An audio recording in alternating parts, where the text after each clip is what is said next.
con más entrevistas. Aquí tengo a don Carlos Salazar. Oiga, don Carlito, saliéndome del tema, ¿qué le pareció el partido de anoche? Y la participación de Panamá en estos dos primeros partidos del Mundial. Por supuesto.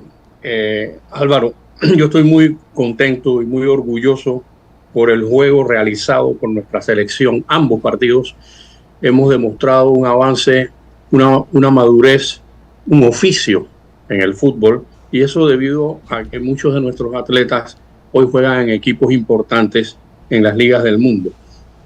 Por supuesto que todos queremos que gane Panamá, pero tenemos que poner los pies sobre la tierra y saber a quién nos estamos enfrentando. No es lo mismo jugar con Belice, con El Salvador o con Honduras que jugar con el subcampeón del mundo o tercer lugar del mundo, como lo es Croacia, o jugar contra Ghana, que estuvo en cuartos de finales en un mundial y que fue eliminada de forma un poco particular.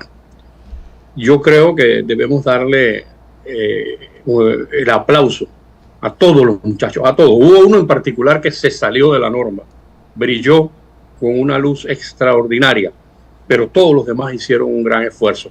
Y eso hay que aplaudirlo. Nosotros no somos una potencia mundial de fútbol.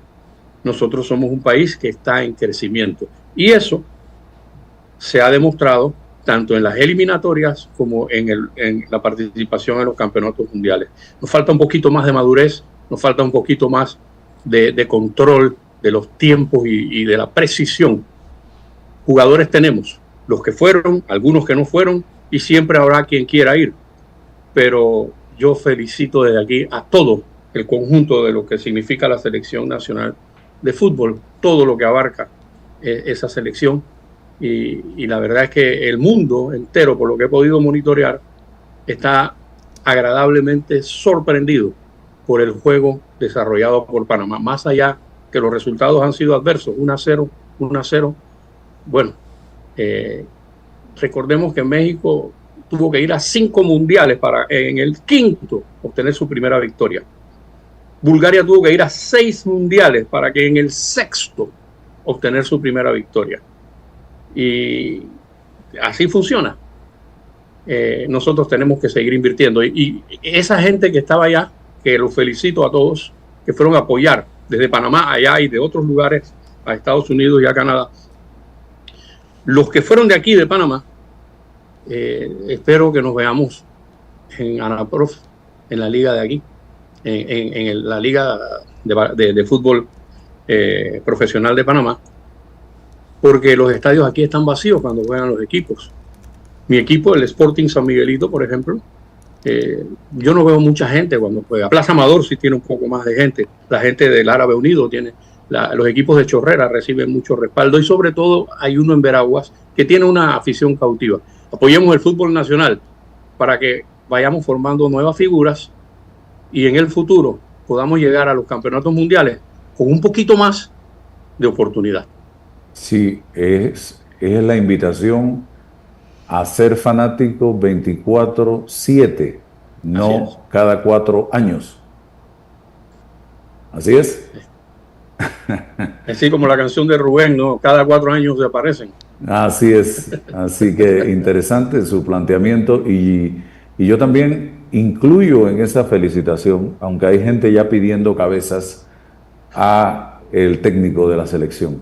Muy el injusto. trabajo que él ha hecho, el trabajo que él ha hecho no fue en estos 2 partidos, es un trabajo que viene desde hace años, Sí.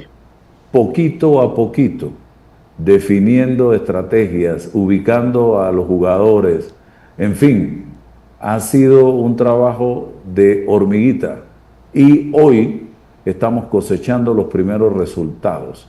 Si usted compara lo que pasó en los 2 primeros partidos, yo lo decía esta mañana, en el Mundial de Rusia, cuando fue Panamá por primera vez, primero Llevábamos 9 goles a costa.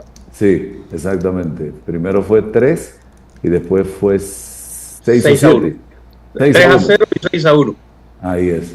Y después perdimos 2-1 también, un partido que deberíamos ganar, pero bueno, no se ganó. Así que hoy solamente nos han anotado 2 goles, Sí. señoras y señores. Y con certeza Inglaterra también va a anotar algún gol o algunos goles, pero hay que estar preparado. Y si juegan como han jugado estos 2 partidos, pues yo pienso que Inglaterra se va a llevar una grata sorpresa, porque el mundo hoy en día, antes usted mencionaba, cuando usted vivía en el extranjero o viajaba al extranjero, y usted decía Panamá y hablaba, la conversación era de fútbol, lo miraban como con condescendencia. Ustedes ni siquiera saben de lo que están hablando, fútbol. No, ¿qué les pasa a ustedes? Hablen de boxeo, ¿no? De béisbol, pero no de fútbol. Hoy en día, el mundo sabe que Panamá tiene un estilo de juego, tiene un sistema de juego y tiene jugadores de alto rendimiento. Y tenemos mucho más potencial, porque los que lloran porque no llevaron a uno o no llevaron al otro, ya verás el próximo mundial a esos mismos muchachos que no fueron ahora, en plenitud de condiciones, dándolo todo por Panamá. Sí, veremos a algunos, veremos a otros, ya no veremos a otros, porque así es el fútbol, definitivamente. Así que vamos a lo que vinimos, don Carlos Salazar, un poco en base a su experiencia en temas mineros. La auditoría integral precisamente concluyó con el 87.7%, aquí tengo el dato, de cumplimiento desde una perspectiva técnica. Quiero preguntarle a usted qué dice realmente esta calificación sobre el desempeño de la operación y qué tan relevante es dentro de una evaluación de esta magnitud. Sí, esto es muy importante. Muchas personas tal vez no captan o valoran el alcance que esto tiene. Otras personas intentan desvirtuarlo, incluso tratan de quitarle méritos a la empresa SGS cuando se trata de una empresa del primer mundo, de calibre mundial. Algo, no se trata, Álvaro, de una empresa inventada al fragor de la política por un grupo de diputados o por un grupo de ministros para darles un contrato. No. Esta es una empresa establecida de hace mucho tiempo en el mundo y que tiene oficinas en 166, 169 países. Tiene 99,000 y pico de empleados en laboratorios de ensayo, oficinas, investigación, análisis, todo lo que tiene que ver con este tipo de auditorías. Entonces, es importante saber que el objetivo que buscaba el Estado panameño, porque el Estado panameño no se podía quedar cruzado de brazos. El gobierno, afortunadamente, y aquí no se trata de simpatías o no con el gobierno, usted puede ser crítico siempre de las cosas que usted considera que no se están haciendo bien. Eso es así. Para eso somos ciudadanos, para eso votamos y para eso exigimos. Pero cuando un proyecto de esta magnitud, con una inversión de 11,000 millones de dólares, la más grande en la historia de la actividad privada en Panamá, que con su cierre como se dio, de la forma como se dio, y si buscamos los antecedentes, todo lo que se dijo para usar como bandera en contra no solo del proyecto, sino de la actividad minera en sí. Yo hacía un análisis, Álvaro, cada día que jugaban un grupo, hasta que jugaron todos los equipos, y todos los países que participan en el Mundial tienen minería. Incluso Panamá no la tiene prohibida, porque hay quienes creen que aquel fallo de la Corte, que declaró inconstitucional un contrato, prohibió la minería en Panamá. No la prohibió. Entonces, la Constitución la contempla y hay un código de recursos minerales. ¿Qué fue lo que dijo ese fallo? Porque exactamente, sí. Cuando tú hablas de minas en Panamá, inmediatamente hay personas que siembran esa duda. Dicen, la Corte ya falló, que no se puede explotar la minería en nuestro país. Que aquel contrato era inconstitucional. Ese fue el fallo. Entonces, y ese contrato fue aprobado a través de la ley 406 en la Asamblea. Entonces, el fallo de la Corte lo declara inconstitucional y se hace una ley 407 en el fragor de aquella revolución y del acorralamiento en que tenían a las instituciones del Estado, incluyendo a la Corte, a través de esta gran revolución que se dio en el país. Entonces, decretaron una moratoria para otorgar nuevas concesiones. Si yo te dijera, Álvaro, que hay un contrato ley que está vigente de actividad minera, pues ese no fue declarado nunca inconstitucional, ni lo es.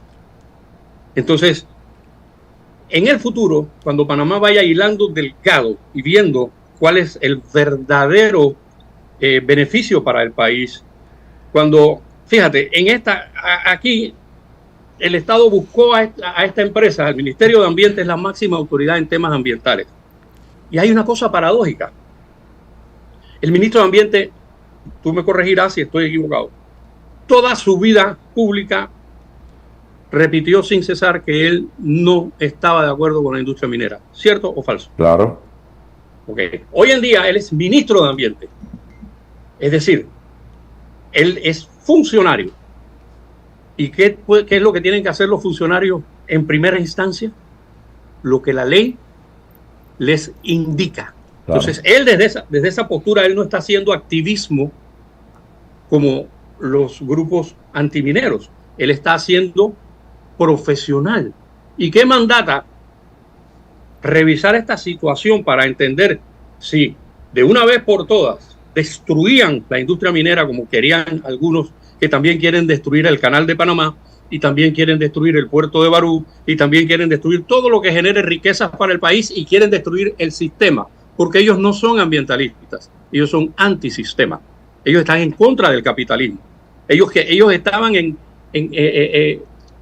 interacción con Venezuela, con Cuba, para todas esas manifestaciones que se dieron, esos cierres de carretera, ese poner en jaque al Estado.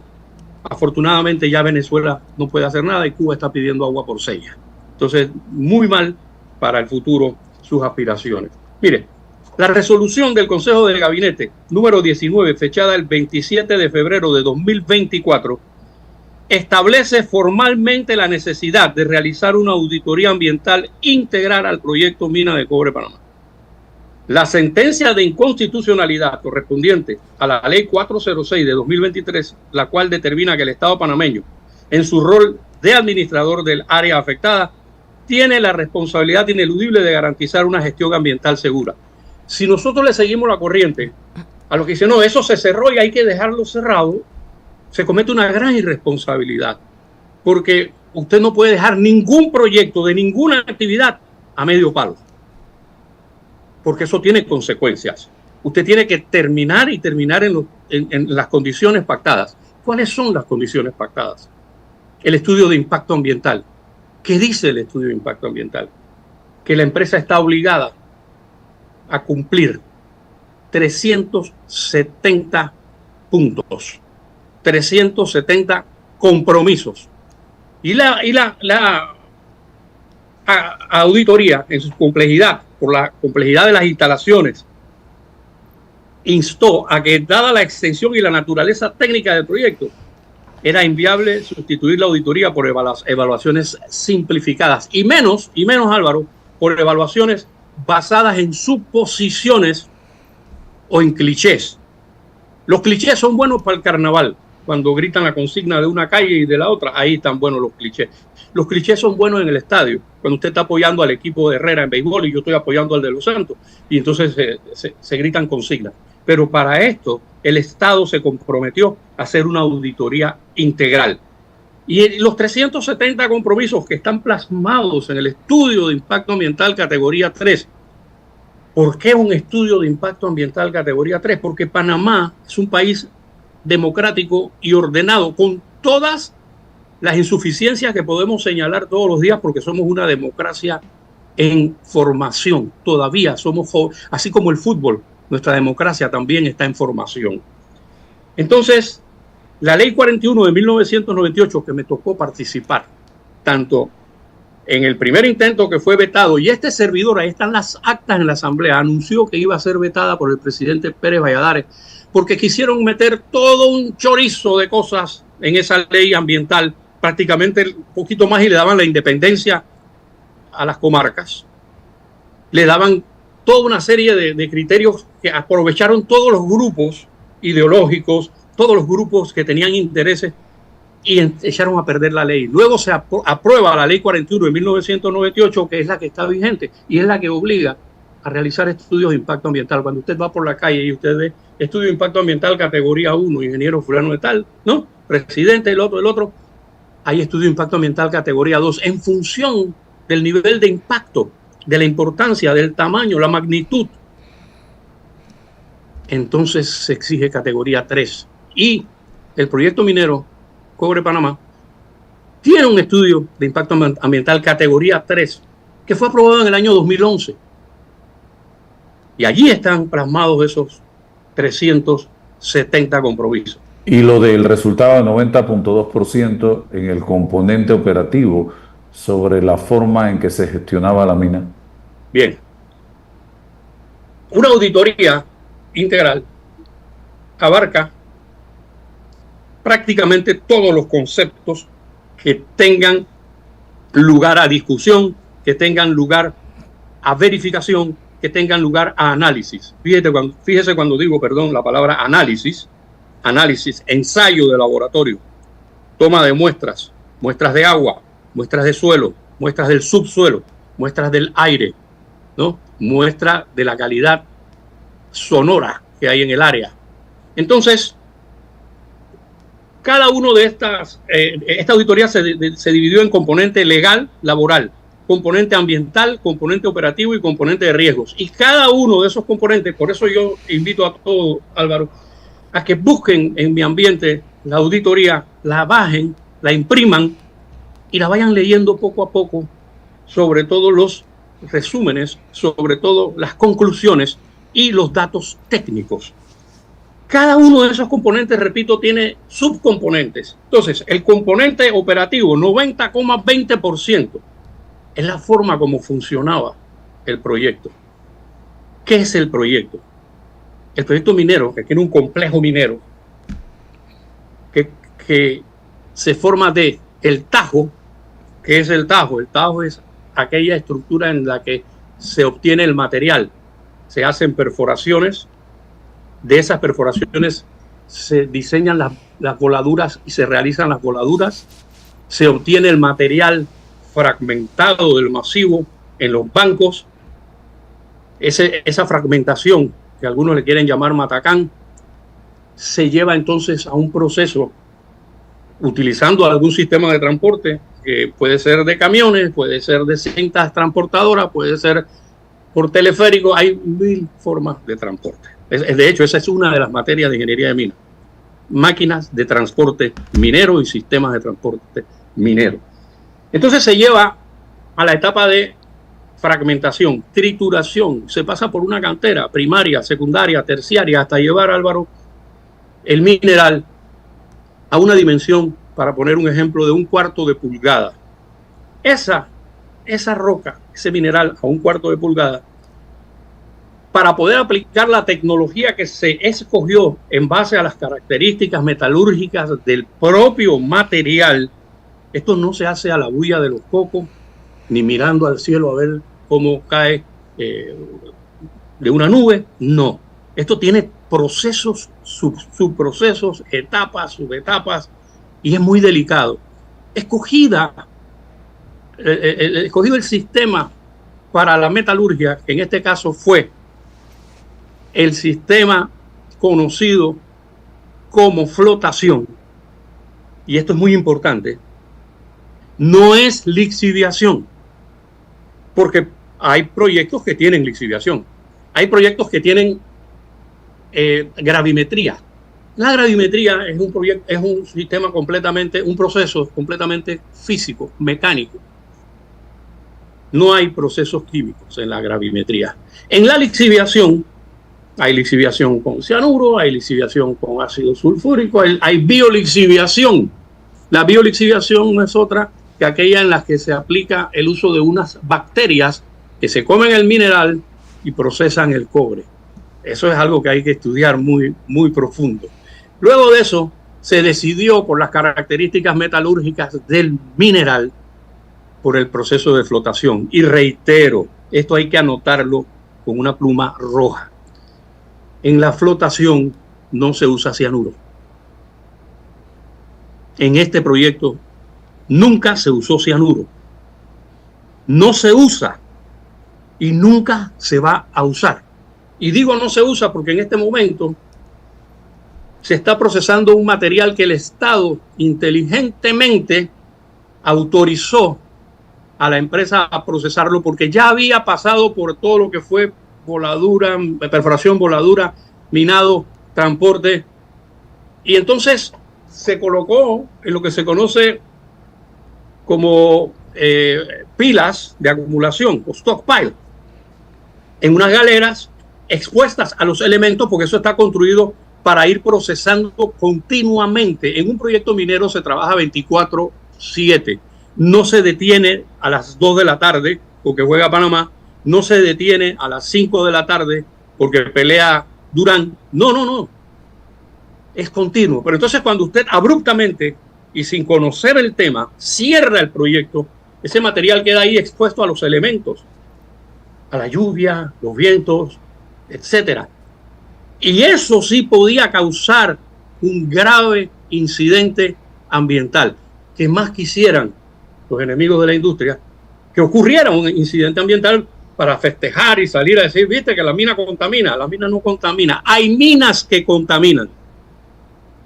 Pero así como usted puede oír a gente hablar mal de los abogados, que no todos los abogados son así, o pueden hablar mal de un periodista, que no todos los periodistas son así, o de un médico, o de un educador, o de un religioso.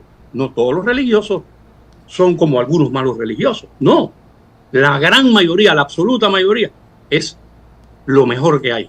Entonces, hacer esas afirmaciones de que la mina contamina, ya vas mal ubicado, porque esta mina, con tecnología de punta, de primer mundo, con la maquinaria estrenada en la industria, con una inversión que ya dijimos arriba por los 11.000 millones de dólares, 11 billones americanos.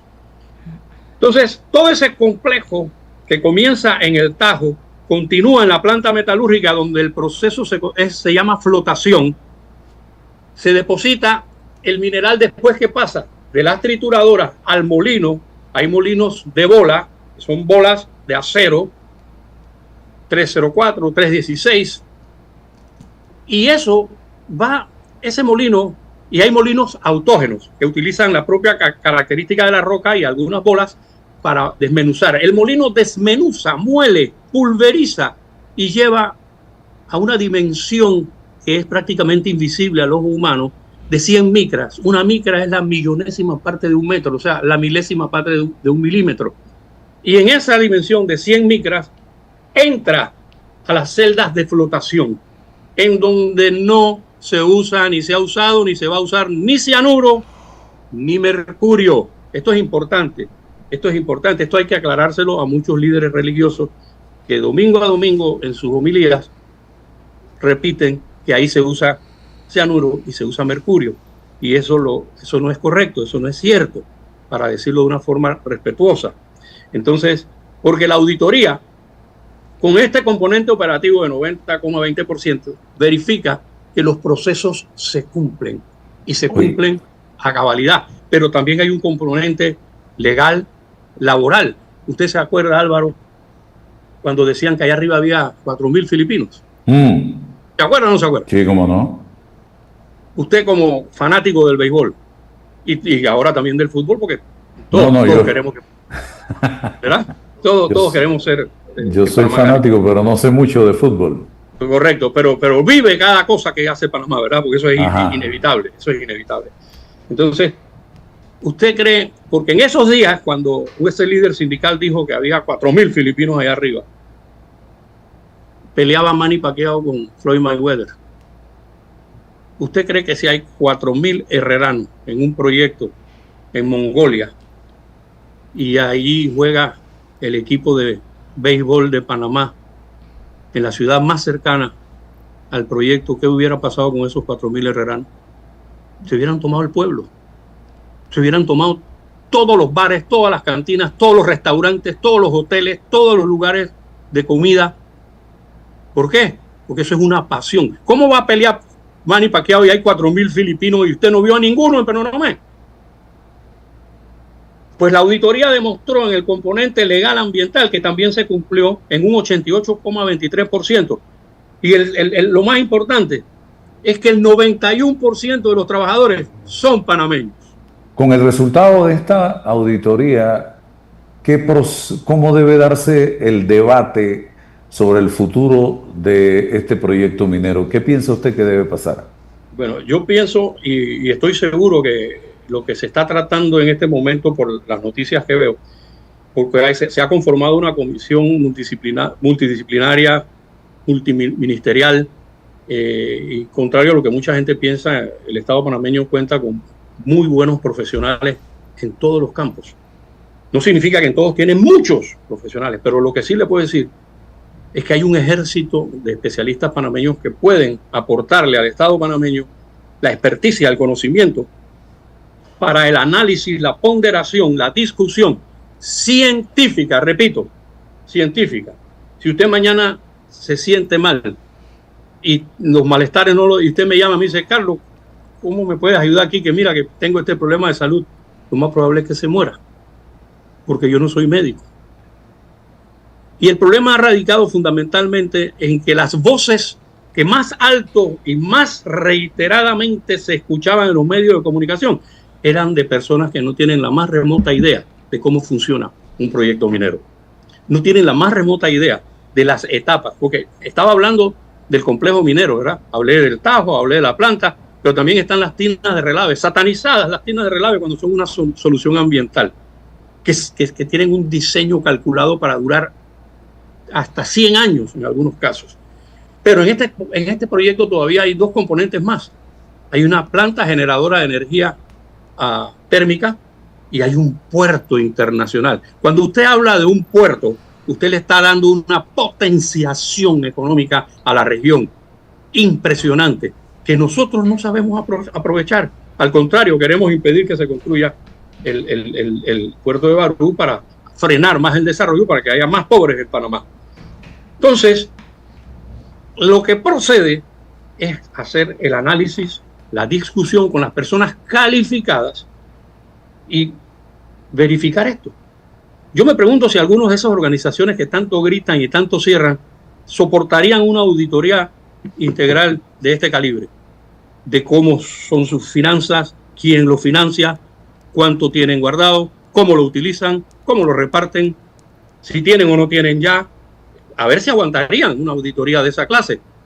Sobre todo aquellas que de alguna u otra forma captan dineros de afuera y captan dineros también de aquí, de Panamá. Entonces, cuando esta discusión se desarrolle, que no es una discusión de un día, una semana, el Estado panameño tendrá los elementos, y enhorabuena que el ministro de Ambiente sea un hombre que nunca estuvo de acuerdo con la industria minera. Enhorabuena, porque no lo pueden señalar.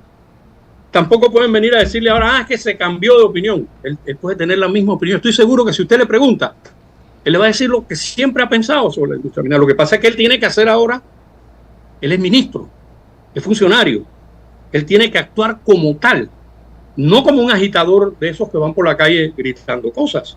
No, él tiene que actuar como tal y él tiene que estar rodeado de viceministros que son, conozco uno que es un hombre brillante, lo conozco desde la escuela. Conozco a varios que trabajan allí que han dedicado su vida, porque ser ambientalista es 24/7, no por temporadas ni por moda, ¿no? Hoy amanecí ambientalista, no, porque Panamá tiene un problema severo de daño al ambiente, severo. ¿Usted toma agua del grifo en Chitré? ¿Qué va? Yo tampoco en las tablas. Ni me cepillo los dientes con esa agua. Nada. ¿Y cuántas minas hay en Herrera? Aparte del municipio que se llama La Mina. Se llama La Mina. ¿Cuántas minas hay en Los Santos produciendo? Ninguna. Entonces, cuando buscamos cuáles son las verdaderas causas, para cada acusación que se le endilgaba a la industria minera, con esta auditoría se vinieron abajo todos los argumentos que decían que deforestaba. No es cierto. Por el contrario, de los 370 compromisos auditados, 368 cumplieron. 2 están en incumplimiento. ¿Y sabes cuál es el incumplimiento? En el renglón de reforestación. ¿Sabe qué ocurrió? Que cuando un proyecto se compromete en su estudio de impacto ambiental a reforestar, el Estado le dice dónde necesita que reforeste. ¿Y cuál es la zona más deforestada del país? Azuero. Entonces, usted, por ejemplo, mandaron a reforestar a tal lugar de la provincia de Los Santos. Pero cuando vino la pandemia, los campesinos utilizaron la madera. Y en medio del caos de la pandemia, se incumplió en ese punto. Pero ese punto, dice la auditoría, es subsanable, ¿no? Y no es inhabilitante. Pero yo lo enfoco de otra manera, ya que estamos en el mundo del fútbol y del béisbol y del baloncesto.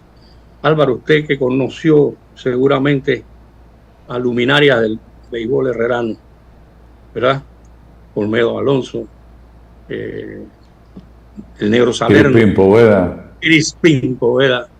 Entonces, ¿usted conoció algún jonronero herrerano o bateador herrerano que de 370 turnos conectara 368 hits? No. Eso no existe. Eso ni combate de caucho, ¿no? Eso no existe. ¿Usted conoció algún basquetbolista herrerano que de 370 tiros al aro metió 368? Ni David Peralta, ni Magic Johnson, ni Michael Jordan, ni Rolando Frazier, nadie. Eso, sin embargo, esta auditoría de 370 compromisos auditados, 368 están en cumplimiento. Y cuando usted va desmenuzando, se va dando cuenta el nivel del cumplimiento. El componente ambiental, que es lo que más, el tema que más se cuestionaba, porque se decía que las aguas están contaminadas. A mí nadie me echa cuento de agua. Nadie en este país me echa cuento de agua. ¿Qué pasó con el agua, para cerrar, en esta auditoría? El agua no está contaminada.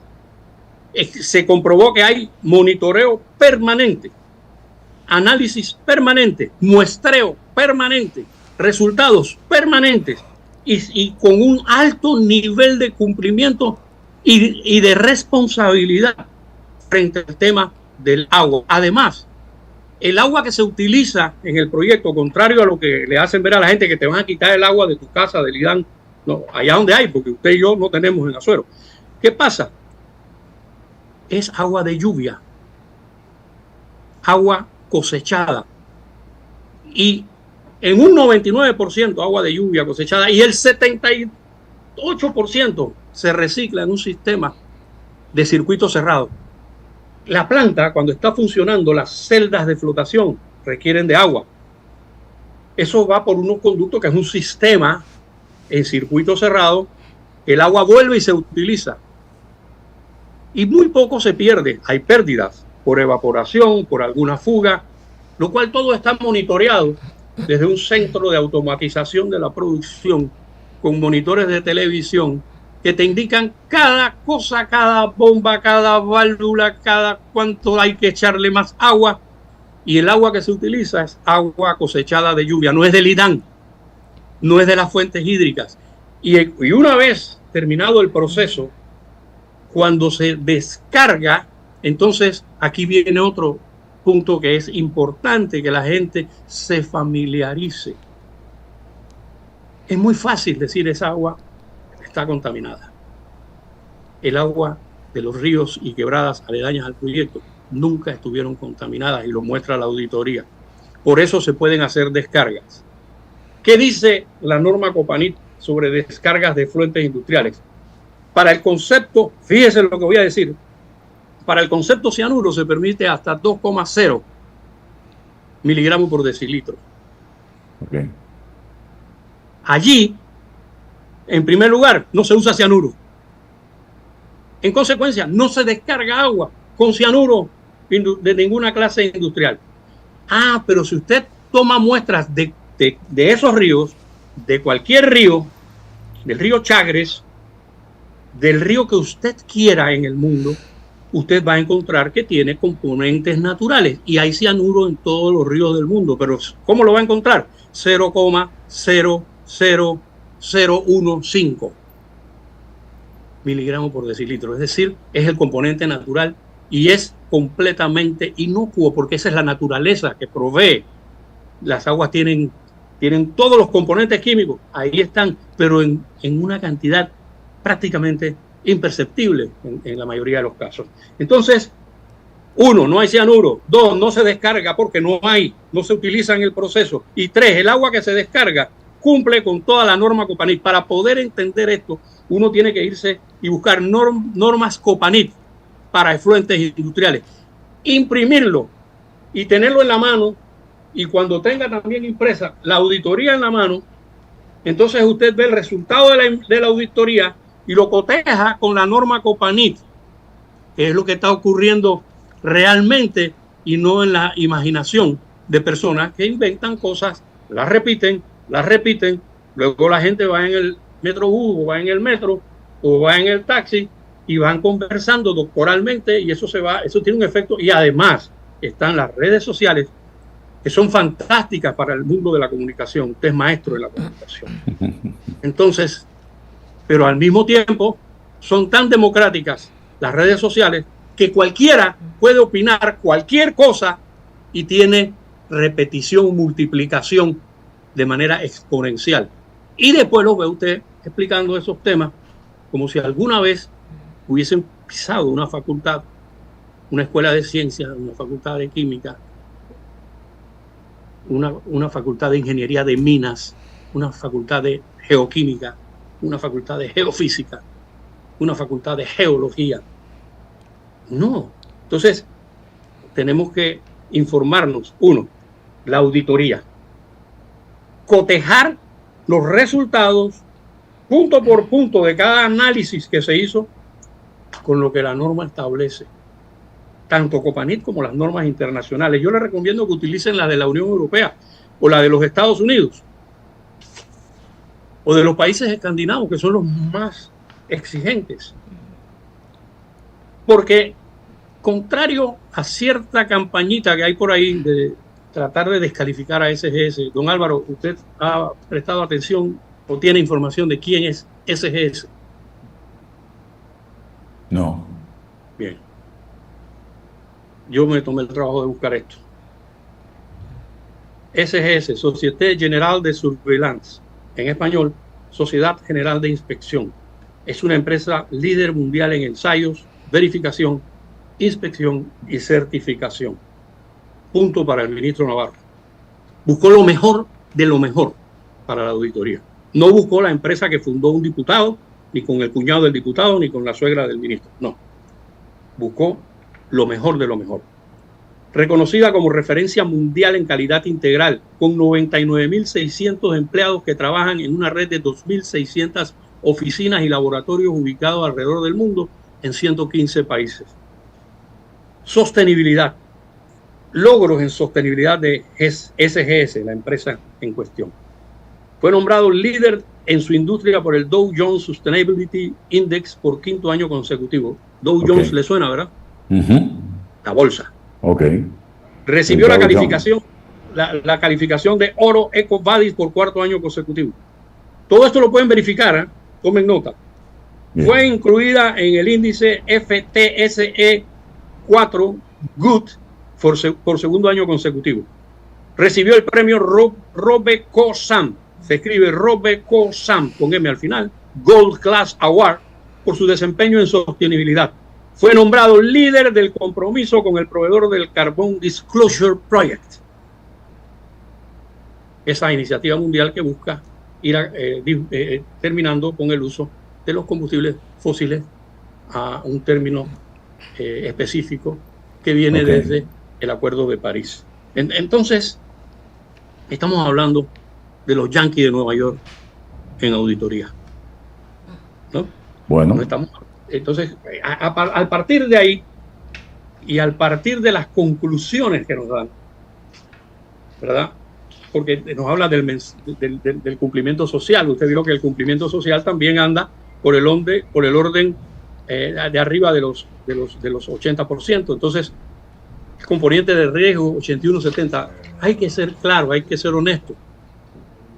Toda actividad humana, toda actividad industrial conlleva riesgos, pero usted tiene la obligación de eliminarlos, mitigarlos y afrontarlos con la protección adecuada.